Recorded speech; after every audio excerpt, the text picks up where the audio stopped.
The proclamation of the Holy Gospel according to Matthew.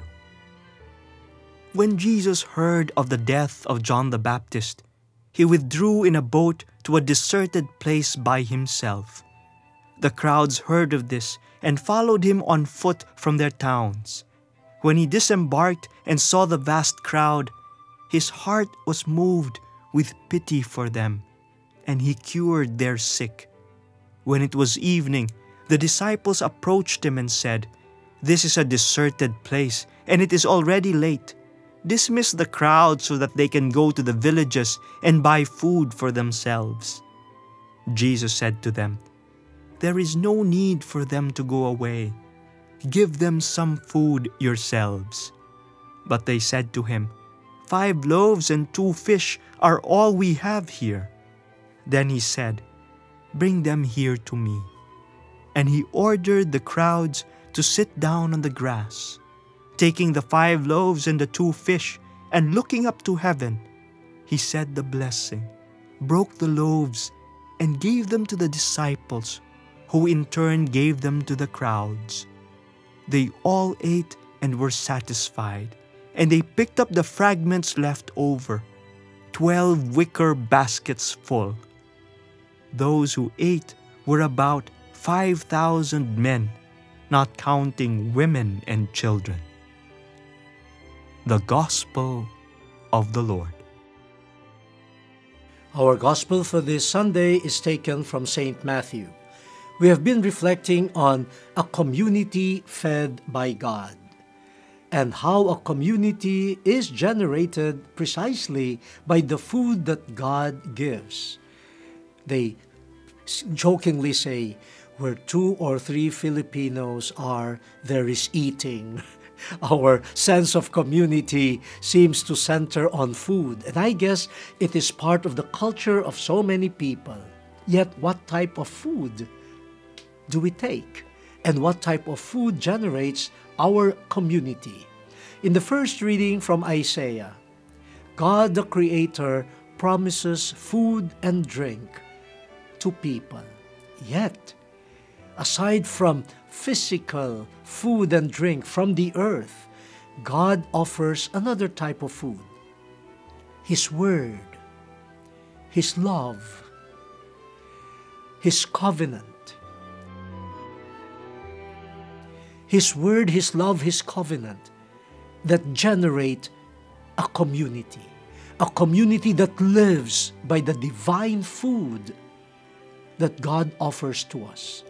This does not mean that we will not look after the needs of people for physical food. No, that remains, and that is essential.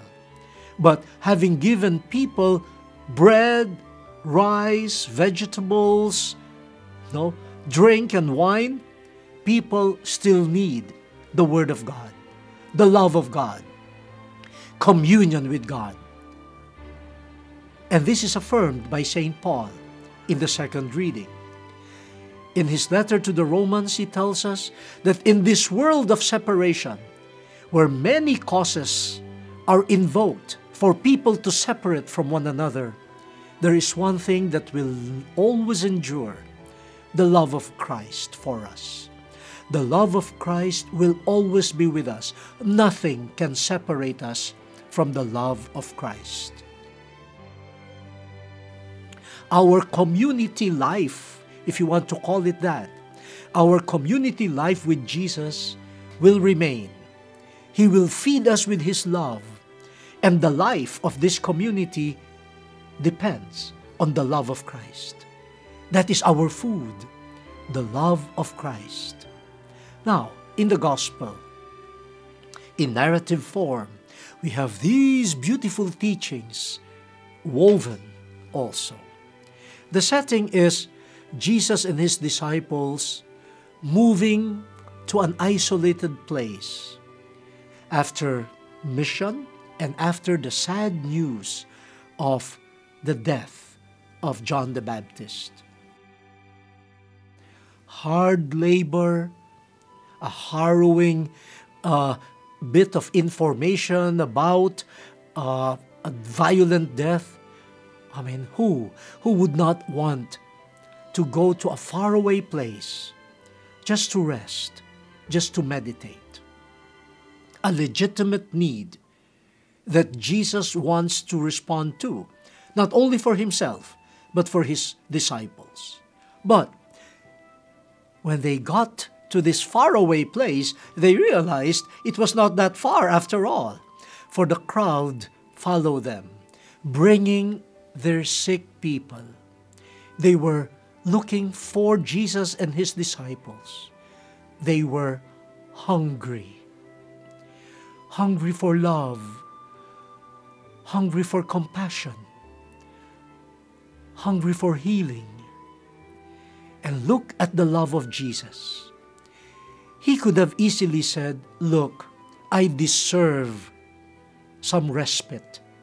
I deserve some rest. If you are suffering, I am also suffering.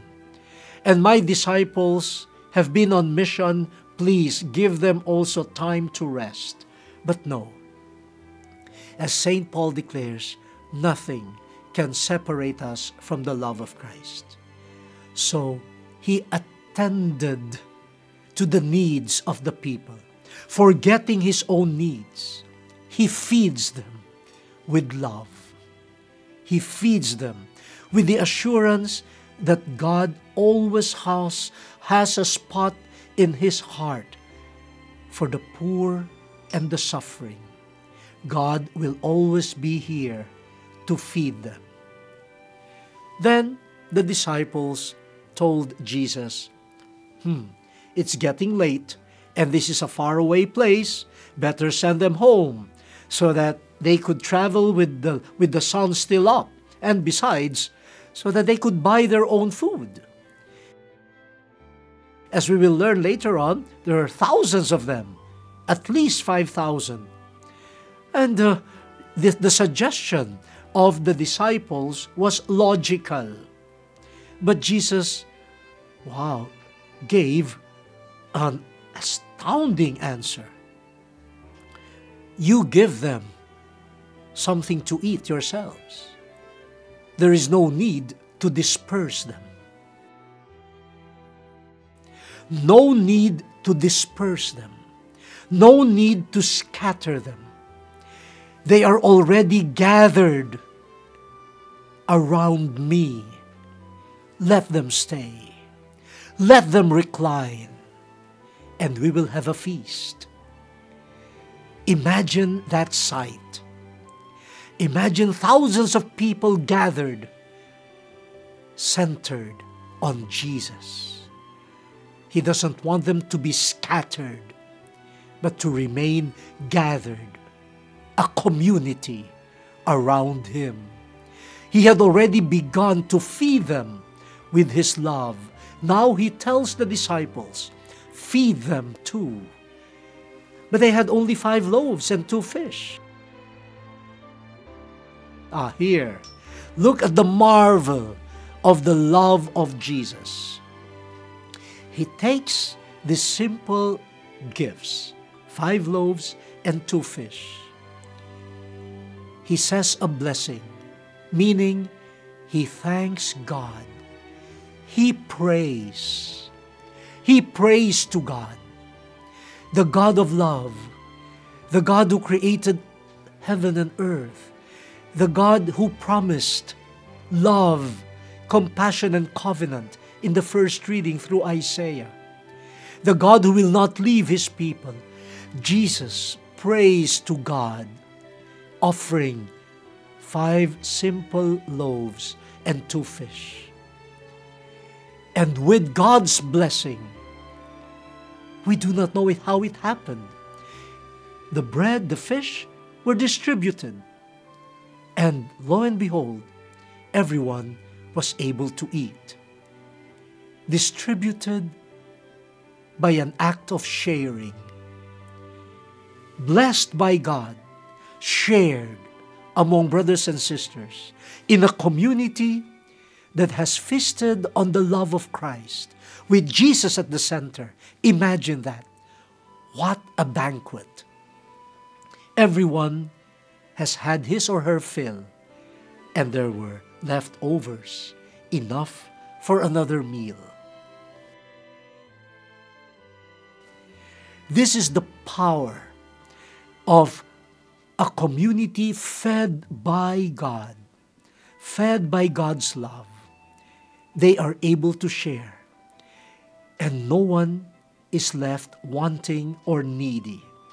If we feed on God's love, if we become a community centered on Jesus, there will be sharing, there will be no hunger, there is enough for everyone, and there will still be enough for the next generation.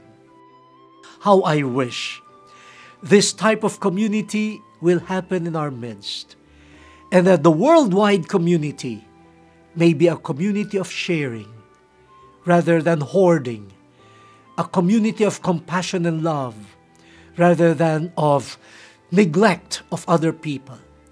But this will happen only if we gather and not disperse, gather around Jesus, who is the love of God, and feed on His Word and feed on His love. His love being our food will be the love that we share with others. My dear brothers and sisters, I noticed that when we eat together, not in a buffet style, but if we are gathered around one table, sharing the same bowl of rice, sharing the same one plate of vegetables, you know what happens? You get only what is enough for you, mindful of the other people seated around the table. And chances are, at the end of the meal, there is something left. Because we have become sensitive to each other's needs, there is always something extra. When love is the fundamental food, and the community feeds on love, no one goes hungry. There is something left for the next meal. That is also the spirit of Saint Jean-Marie Vianney, patron of priests, who multiplied in the community the food that is the Word of God, the body and blood of Christ, the mercy of God through catechesis and the sacrament of reconciliation. He lost his voice. You could barely hear him, but people saw, touched the love of God. And the community, ours, that was described by his superior when Jean-Marie Vianney was being assigned there as a community that did not have much love for God. This community grew. And he, Saint Jean-Marie Vianney, was able to fulfill his mission from the Vicar General. Put the love of God in that community. It has become a community when it has learned to feast on the love of God. The Word has been exposed. Let us now fulfill it.